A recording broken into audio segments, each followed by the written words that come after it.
Welcome to Long for Truth. This is our number 2, trying to record this. And tonight I got with me a special guest. It's my very good friend, Tony Allen Cucolo. And Tony is going to share a little bit about his spiritual journey and from agnosticism to Reformed Theology. A very interesting spiritual journey. I've known Tony for... I guess it's about 07, I think, is when we met. Probably about 07, yeah. Somewhere around there. And about 6 years now. Yes, yeah, it has been. So, Tony, welcome to the show, and I'm glad to have you here. I really am. Thank you. Thank you for inviting me to come on. Very good. I love it. And Tony is also, by the way, recently married, going on 5 months now. 5 months, so clearly we've done something right. Yeah. Hey, according to Hollywood standards, you have. Yeah, exactly. Yeah, there you go. So we're about 5 months ahead of most Hollywood measures. Yeah, 5 months and 6 days, something like that. Most like 23 hours. Yeah. There you go. Most Hollywood marriages last about an hour or two, and once the wedding night is over, that's it. They're cashing in on their prenups. So, but anyway, welcome to the show. Glad to have you. And before we get started, why don't you just give us a little bit of background information on what you do, where you live, and just general stuff. I do want to, before we begin, just say 2 things real quick off the bat. Number one, if you're expecting a kind of Pauline story, like I'm driving down the road and a bright light hits me and I go flying through my windshield. No, that was the rock I threw. I'm sorry about that. Okay, yeah, I was wondering where that was. But if you're expecting a glorified fish story, I'm afraid you'll be disappointed. My story's rather boring in many respects. But I think that's okay, because I think sometimes with conversion stories, we focus too much on the fish, not enough on the fisherman. That's right. And I also want to say that, when you listen, try not to focus on me so much, but on Christ and what Christ has done in a single individual's life. But in regards to myself, I'm Tony Allen Cucolo, as Stephen said. I'm a graphic designer for a local news station here in Hampton Roads, Virginia. And I was recently married, and I think that's about it, really. Okay, well, good. There you go. Yeah, we don't want to give too much away because that... My address is... Yeah, there you go. I'm your number 1 fan. Oh, dear. I'll come over to your house and do like Kathy Bates did and put a wooden block Mr. between Man! Yeah. That's not how the graphics for news are, Mr. Man! I'm your number 1 fan! Oh, dear. But tonight we are going to be discussing Tony. Now, when I met Tony was a Muslim. Yes. But previously to being a Muslim, you were pretty much an admitted atheist / agnostic, right? Somewhat, yeah. What happened was I grew up in a mixed denominational household. My dad was a Roman Catholic. My mom was a Episcopal. And, I had the basic introductions to Christianity, the Easter story, the Christmas story, what a lot of Americans have. But not really a deep theological basis like a lot of people I know in my church, their families, what they do. And in high school, I did have a brief interest in spiritual things to a large degree. And my studies of comparative religion, of course, it's high school, so you're very naive. You think you know more than you really do. And it led me to kind of take the idea of agnosticism, which, I was looking at various religions and saying, well, they are probably all teaching the same thing. Now, the problem with that is, I often tell people that, postmodern thought, or even agnostic thought, the logical conclusion is atheism. Because if there is no divine truth, then, let me rephrase that, if there's no single standard for divine truth, then there cannot be divine truth, because a God that exists cannot exist in contradiction any more than, I could not say Stephen Long was a white male in North Carolina, and at the same time, a black female cop in New York City. Right. That just doesn't happen.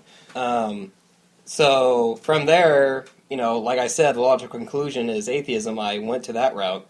And I was a confessing atheist for probably senior year in high school, throughout college, up until I graduated college and got my first job here in Hampton Roads, another news station. Right. Okay, so basically, high school played a big role, and you're basically saying, well, hey, if there is no, or if truth is relative, then there can be nothing divine, and that's kind of what... Well, it definitely happened in high school. I think high school did have a specific part to play, not necessarily the high school system. You have to understand, I'm a military brat, so I moved around. The first high school I went to for 3 years was actually a private Roman Catholic school. Not taught by priests and nuns, though. It was taught by normal people.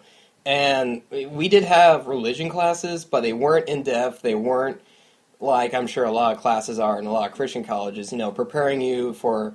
It was sort of like they were trying to take the world's view and the Christian view and mingle them together. So there was no solid basis. So I didn't have any grounds to say, I'm a Christian. I believe Christ rose from the dead on the third day, was seen to witnesses. I can say that with any assurance. Okay. Yeah, I think that was what greatly influenced that. Yeah, I didn't know. I knew you. I remember you telling me you had a Catholic background, but I didn't remember, discussing going to a private Catholic high school. Right. I really didn't know that. So when you moved up here to Hampton Roads, things began to change as far as seeking spiritual things. What were the circumstances that actually caused you to start thinking more about spiritual stuff when you had forsaken it throughout pretty much all high school? Well, I think it was a large part God's work, because literally, again, if you're looking for a Pauline moment where I woke up one day and there were all these angels around my bed, I'm sorry. My if you told me that, I would be concerned. Exactly, and I would be very glad to be concerned. But for our listeners, if you're expecting that, I'm sorry, you're going to be very bored this entire conversation. But there was a tugging in my heart, I guess you could say, towards the spiritual, and I decided in my mind, okay, you know what, maybe I'm wrong, maybe there is a divine being, maybe, life is not just a random succession of circumstance and sort of chaotic results, and I started to kind of pursue it, and one of the religions I'd had the most interest in since I was a child was Islam. Okay, and that was actually going to be my next question to you. What did you find that was attractive about Islam? Was it just because you had read about it as a kid, or was there certain elements about the religion that kind of gravitated you towards that? Right. It's for those who may not know, I'm a Caucasian male. It's very rare to have Caucasian male converts to Islam. Oh, I'm not. I'm kidding. I'm kidding. This is all a big lie. Turns out I'm from Japan or something. But you're Italian. So. I'm Italian, Japanese. Okay. I've heard of Italian before. No, I'm sure they exist. Yeah. No, but I'm just saying that if you talk to Muslim converts, it'll be different than, say, like in a black community, why people gravitate towards Islam than myself. I think part of it was just sort of the attraction to it from childhood. I used to love watching Lawrence of Arabia. Oh, yeah. And so, who are these people who are talking about the Quran and saying, Allah wills it is written, there's kind of a curiosity, okay, what's the worldview of those characters? I think it was also, I started reading the Quran, and it's the Quran is very different from the Bible. For one, if anyone listening, if you want to start reading the Quran, don't expect to read it like the Bible. Yeah. Let me tell you something that Quranic experts, like Muslim Quranic experts say. They say that every fourth or fifth verse doesn't make sense. Now that's not meant as an insult. Now that's I know when I took Islam classes, we were always told you don't read them in successive order. In other words, you don't start with Surah 1 and read it all the way through. Right. But there's a particular order. Right. That's true. Right. It's not organized like the Bible, where you've got the law, then you've got the histories, and then you've got the wisdom books and the prophets. The major prophets and minor prophets. Right. They're actually, from what I understand, I think they're ordered in size. I could be wrong in that, but point is, they're not ordered historically. But the point is, it's a very different book to read, and so coming from someone who is so used to the Bible and how the Bible is phrased, it has a certain appeal to someone coming from that mindset. And there were a lot of things that, I thought were good. It talked about Jews and Christians arguing between each other, and yet Islam had the truth. To me, coming out of a postmodern mindset, that sounded appealing in a lot of regards. For a lot of people, of course, there are the laws and regulations with it. I know that for many in the black community, who have dealt with Islam. They say that's the major appeal of it is, if you grow up and you've had no control over your life, here comes this religion that implants control in you. Right. You pray these times, you fast, you take control of your... So it's a discipline. Exactly, there's a discipline. There's a discipline, okay. And there is a certain, certainly, especially, again, I'm a Caucasian male, there's a certain uniqueness. Right. Right. It makes you feel like you stand out a little bit. And so now, as far as the actual theology of Islam, please, can you give our listeners... Now, like you and me, we met when you were Muslim, and so I know a little bit.